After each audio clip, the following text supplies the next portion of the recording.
Oi pessoal, estamos na Universidade de Clemson agora com o Movimento Unite. É super legal, eles vão a todos esses campi universitários pelo país, se reúnem e adoram ao Senhor e buscam a sua face, e tivemos a extrema honra de sermos convidados esta noite. Então estaremos em Clemson pregando uma palavra e vendo pessoas salvas vindo à fé, rendidas a Jesus. Vai ser ótimo, vamos fazer isso, quero ser muito cuidadoso agora.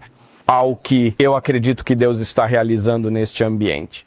Sabe, às vezes a gente entra em um lugar e Você sabe, às vezes você entra em lugares assim e pensa que Deus tem algo, e eu estou sentado aqui e sinto que Deus falou uma escritura sobre mim que eu não lia e que ignorei por tanto tempo. E Deus me atingiu com uma questão, e por isso eu quero te perguntar hoje à noite, o que você está disposto a pagar? Qual é o preço que você está disposto a pagar? Quero dizer, irmão, estou sentado no culto, refletindo sobre a minha vida por tanto tempo. Sabe, eu cresci e me criei no sul. Eu não fui criado muito longe daqui, apenas algumas horas no norte da Geórgia, e cresci na igreja. Fui para uma escola cristã particular e já estive em muitas salas como esta antes. Eu já estive em muitos lugares como este antes. Eu já estive em muitos ambientes como este antes, apenas mantendo as aparências. Ser um cristão respirando pela boca. E eu me voltei em adoração para o livro de Lucas, capítulo 14, quando existe este momento tão particular na Escritura, em que o evangelista Lucas está a escrever este relato de Jesus se dirigindo a uma sala como esta, a uma grande multidão como esta. A passagem diz, grandes multidões o acompanhavam, referindo-se a Jesus. E ele, virando-se, disse-lhes, se alguém vier a mim e não aborrecer seu próprio pai e sua mãe, sua esposa e seus filhos, seus irmãos e suas irmãs, sim, e até mesmo a sua própria vida, não pode ser meu discípulo.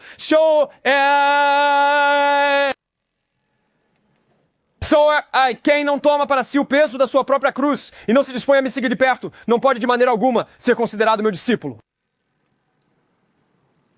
E não consigo te dizer quantas vezes li uma escritura assim e apenas ignorei. Li como se fosse parte desta narrativa. Tipo, Jesus só fala isso. E então eu começo a refletir sobre a minha própria vida. Alguém que externamente era visto como um cristão. Alguém que esteve em ambientes como este. Esteve em grandes aglomerações como estas. Para ouvir oradores maravilhosos em cultos como este. Mas por dentro meu coração era perverso e enganoso. Eu era escravo do meu pecado, escravo dos meus desejos. Quer dizer, já na quinta série, eu tinha sido exposto à pornografia e me tornei escravo da imoralidade sexual. E desde muito jovem, numa família desestruturada, desejando agradar as pessoas na minha própria vida, pensando, cara, se eu conseguir que as pessoas me amem, então eu me sentirei bem. Nós amamos nossas próprias vidas até a morte. Tipo, tentamos nos agarrar a esta vida como se fosse a última, é a única coisa. Tipo, como se fosse a única coisa de valor. Eu preciso desta vida. Eu preciso fazer alguma coisa com isso. E nós nos adoramos a nós mesmos. Quer dizer, nós não odiamos as coisas que partem o coração de Deus. Na verdade, nós amamos as coisas que partem o coração de Deus. Nós tendemos a gravitar em torno delas e arranjamos desculpas. Não consegui dizer não. Já passei por isso. Eu me sentia por anos como um escravo da depressão e da ansiedade, da pornografia, o ser humano mais egoísta, luxurioso, orgulhoso, ansioso e deprimido do planeta. E eu amava tanto a minha vida, eu estava disposto a tirá-la aos 17 anos. Olha, eu acho que não entendemos. Às vezes lemos passagens assim e pensamos, pela primeira vez na minha vida, vai me custar algo para seguir Jesus. Não. Já está te custando algo neste exato momento para viver para si mesmo. Você está num plano de pagamento recorrente por culpa e vergonha neste instante.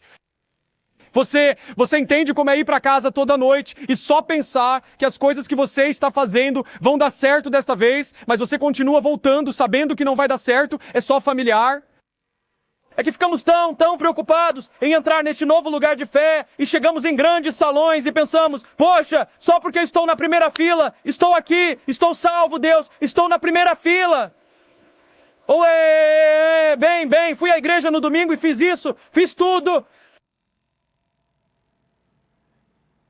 mas estava me custando a minha própria vida. Eu era um corpo morto que caminhava, não porque eu estivesse vivo em Jesus, mas porque eu estava literalmente à beira da morte. E quando eu tinha 17 anos, na noite em que eu estava para tirar a minha própria vida, foi a primeira vez em toda a minha vida que eu decidi que seria, pela primeira vez, honesto comigo mesmo. Pela primeira vez na vida eu disse, sabe de uma coisa? É quem eu sou. Em 2 Timóteo. A Bíblia nos diz que nos últimos dias as pessoas serão amantes de si mesmas, amantes do dinheiro, orgulhosas, arrogantes e rudes, desobedientes aos seus pais e terão apenas a aparência de piedade, não é? Mas negando o poder que ela tem, tendo a aparência de eu tenho tudo sob controle, tendo a aparência de eu amo a Deus, certo? Foi o que os fariseus fizeram. Eu amo a Deus, olhe quanto dinheiro estou doando. Ou eu amo a Deus, eu conheço as escrituras, não as vivo, mas as conheço. E vivemos apenas para nós.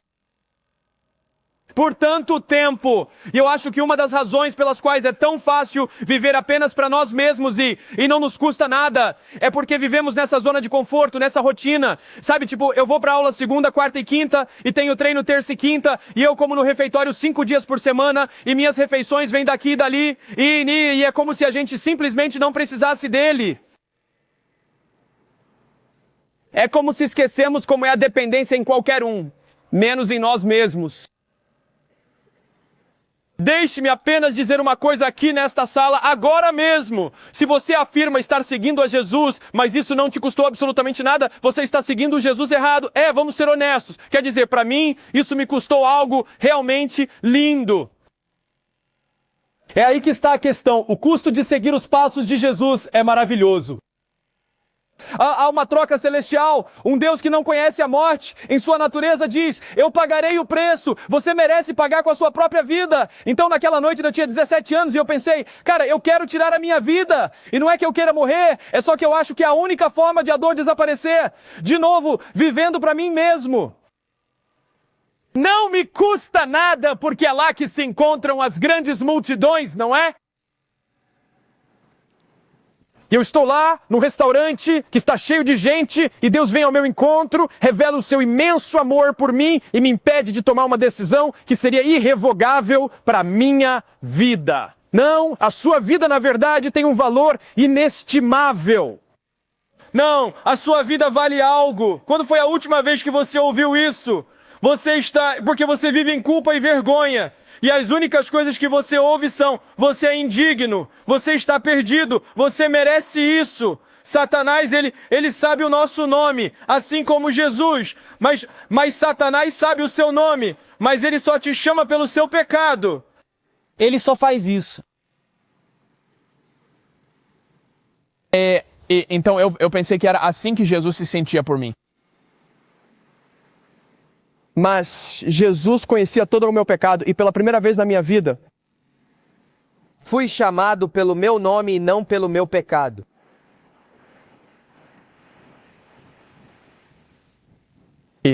Vejam só, Jesus está se dirigindo a grandes multidões exatamente como as que se encontram aqui neste recinto, dizendo, se alguém não odiar sequer a sua própria vida, não poderá ser considerado meu discípulo.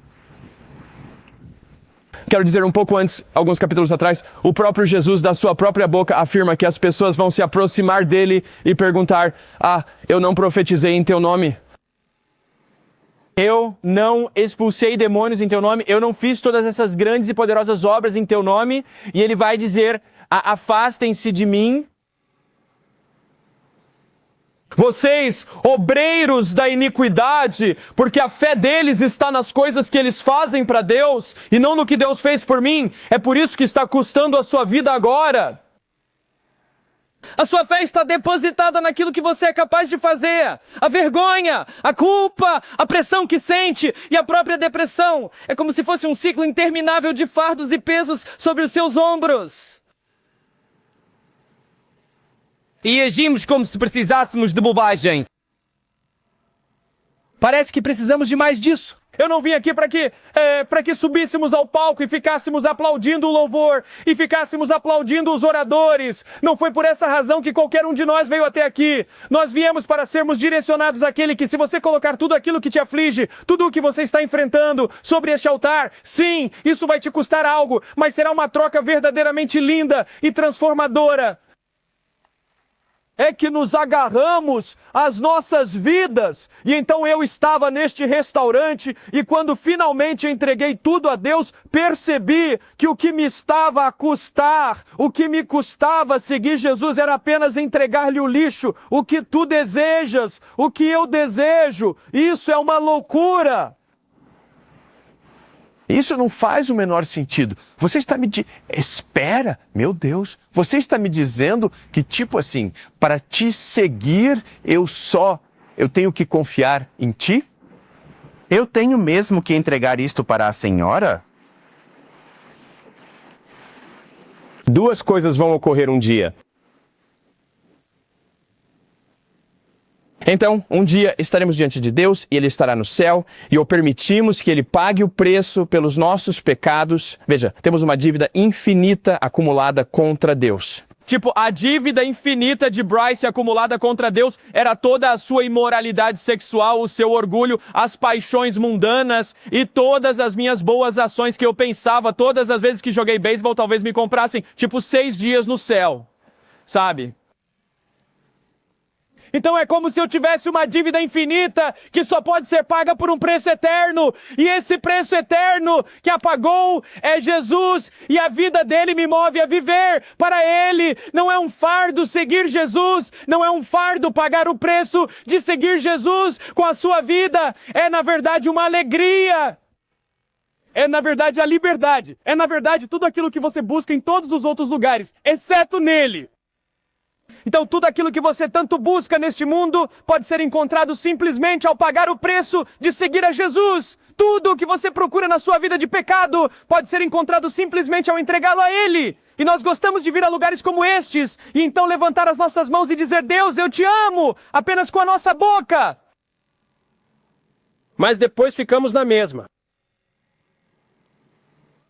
E a minha oração para esta noite é que não seja apenas mais um tipo de acampamento de igreja glorificado. Estão a perceber? Mas que realmente saímos daqui transformados. Que realmente saiamos deste lugar marcados por Deus. E às vezes ouvimos algo assim e pensamos: ah, bem, eu já sou um crente. Isso não parece ser eu, não é? Quer dizer, eu fiz o que tinha que fazer, então estou tranquilo. Eu poderia simplesmente me desligar de tudo neste exato momento. Ah, não. É realmente muito difícil seguir Jesus. Ele não diz que é fácil. E eu estaria muito enganado se eu viesse aqui e simplesmente dissesse que é como um feitiço de magia e tudo fosse só sol e arco-íris. É a economia básica. Qual é o preço que você está disposto a pagar? Quero ser um amante completamente entregue a Jesus. Eu quero que a minha vida seja um altar de sacrifício. Eu quero ser usado por Deus, não importa a forma que isso possa ter. Não, nem mesmo apenas ser usado por Deus. Eu só quero ser amado por Ele. É tipo, está me custando, sabe, todo o meu pecado e a minha vergonha para ser amado por Deus. Que troca incrível! Que apelo tão contracultural. Quer dizer, a pessoa que sofre nesta vida nunca alcança a glória. A pessoa que sofre nesta vida apenas recebe vergonha e condenação. Por exemplo, quando é que cresceste num ambiente em que alguém que sofre recebe a glória? Ninguém jamais faz uma coisa dessas. Ninguém que realmente sofre, ninguém mesmo recebe a glória. Eles são simplesmente jogados para escanteio, vistos com desprezo e deixados à margem e tratados com a mais completa parcialidade. Mas olhamos para Jesus, Hebreus 12:2. Não olhamos para o que você pode fazer, mas para o que Ele fez. O autor e consumador da nossa fé, o qual, pela alegria que lhe estava proposta, suportou a cruz. Foi a alegria de Deus ver seu filho ser esmagado por sua causa. Foi a alegria de Deus permitir que seu filho fosse crucificado por algo que ele não fez. E você vai se apegar à sua vida e ao seu pecado como se pudesse fazer algo a respeito. Você não pode. Você não vai. Você nunca será capaz de o fazer. Há um preço a pagar para seguir a Jesus. Se Deus nos deixasse por nós mesmos, seria o fim do jogo. Não haveria esperança. Mas essa é a alegria, a esperança, a esperança. E Ele está aqui na sala. Essa é a promessa. Onde 2 ou mais estão reunidos, Ele está aqui. E podemos experimentar a liberdade aqui. Então, eu acho que há um belo convite esta noite. Eu cresci, sabe, eu te disse que cresci na igreja. E lá, sim, eles sempre usavam essa linguagem como altares, sabe, o chamado ao altar. E eu ficava tipo, eu nem sei o que isso significa, sabe? Tipo, a gente vive dizendo isso o tempo todo. E quando eu, de fato, comecei a seguir Jesus, eu percebi que os altares são o lugar onde as coisas morrem.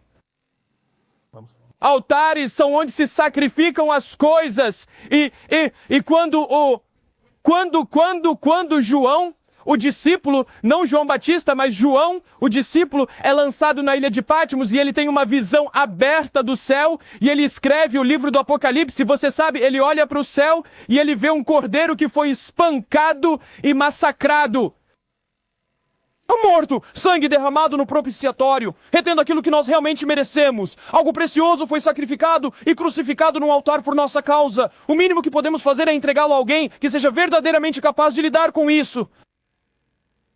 E eu acho que há um gentil convite esta noite, ao que quer que você esteja se apegando. O crente na sala que tem esse espinho na carne, que simplesmente não consegue se livrar, ou a pessoa que está em cima do muro. Apenas saiba, o muro pertence a Satanás. É hora de pular. Ou você está com tudo, ou está fora. Talvez seja a hora de simplesmente descer. Ou a pessoa que está na sala, que tem estado a correr, que tem estado a procurar, que tem estado a esconder-se, que está a buscar outras coisas. Isso acarreta um certo custo, mas é de uma beleza extraordinária. E é magnífico. E tudo aquilo que você pode sequer imaginar e muito mais.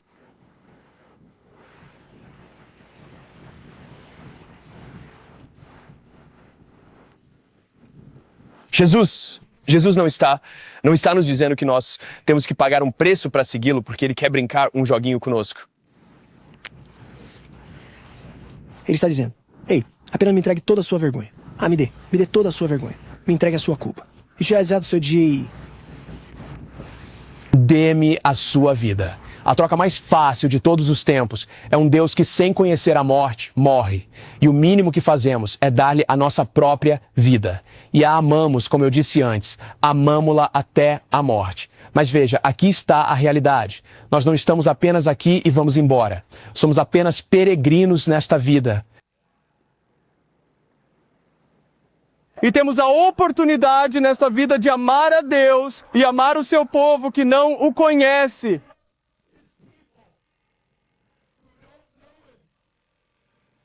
E o tempo se esgota. Você consegue compreender o tamanho do milagre que é ter acordado? Existem pessoas que deitaram suas cabeças no travesseiro ontem à noite e simplesmente não despertaram. Um amigo de longa data da nossa família não conseguiu acordar esta manhã. E você e eu depositamos tanta esperança no amanhã. Nós não temos tempo. Viva para o dia de hoje, viva para ele hoje. Pode custar-lhe o seu conforto, as suas preferências, a sua própria familiaridade, seja o que for, mas eu prometo-lhe, sem sombra de dúvida alguma, que é o melhor lugar para apostar todas as suas fichas.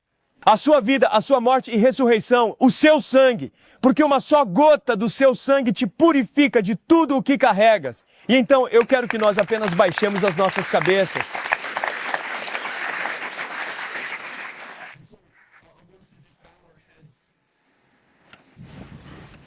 E quero orar por nós.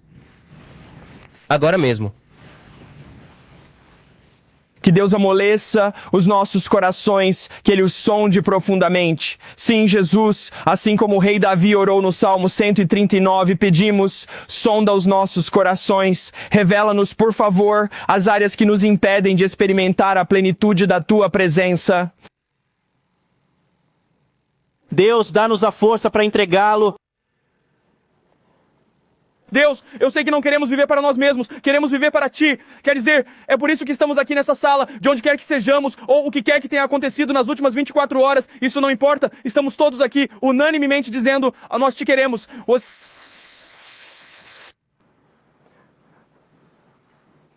Deus, ajuda-nos a cortar e a remover de nossas vidas tudo aquilo que está endurecendo o nosso coração e nos impedindo de experimentar a Tua plenitude. E Deus, que esta noite seja uma noite de vitória, uma noite de celebração, uma noite de regozijo, que apenas uma gota do Teu sangue, Ele nos purificou de toda a nossa iniquidade. E que nós, como o Teu povo,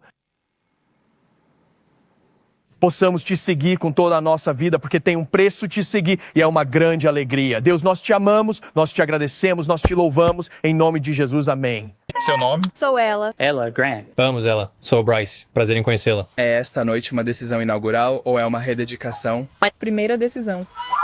Uau, vamos. Incrível. Há algo que você queira dizer ou quer que nós digamos? Eu só quero dizer que estou entregue a Jesus e estou pronto para dar minha vida toda a Jesus. Salve isso. Vamos lá, esta é a ela. Ela quer se entregar de corpo e alma a Jesus, então vocês vão à loucura quando ela subia. Você fez Jesus Cristo o Senhor da sua vida? Sim. Bem, é nosso privilégio e honra ela batizá-la em nome do Pai, o Filho e do Espírito Santo. Vamos lá! Vamos lá. Anda. Como vocês se chamam? Anda, ela e ela.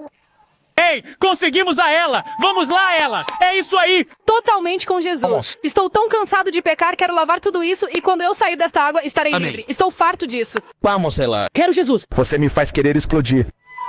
Louvado seja Deus! Louvado seja Deus! Ela poderia repetir? Acabei com o pecado. Quando eu sair desta água serei livre, serei lavado do pecado e estou tão orgulhoso. Amém! Só por causa de Jesus. Vamos lá. Ela, você faz de Jesus Cristo o Senhor da sua vida? Sim, meu senhor.